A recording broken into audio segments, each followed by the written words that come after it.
C'est sur instruction du ministre d'État du Plan Modeste Bahati que les experts du groupe thématique Climat des Affaires, tant du secteur privé que public, se sont réunis pour examiner et valider la feuille de route de réforme Doing Business 2019. Ce délégué, désigné par la présidence, la primature, les ministères membres du comité du pilotage et d'autres structures comme la FEC ou le guichet unique, ont après examen adopté le plan de mise en œuvre de la feuille de route de réforme tel que proposé par l'ANAPI qui a dirigé les travaux.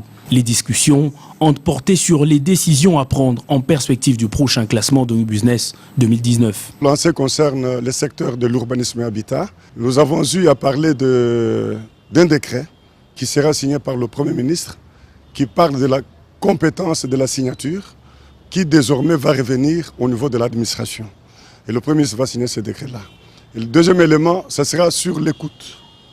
Donc, de la réduction du permis de 1,8 $ le mètre carré à 1 $ le mètre carré. Et troisième élément, ça sera sur la réduction du délai. On passe de 30 jours à 20 jours. Il convient de rappeler que le chronogramme du cycle Doing Business s'étendra désormais du 1er mai de l'année antérieure au 30 avril de l'année postérieure.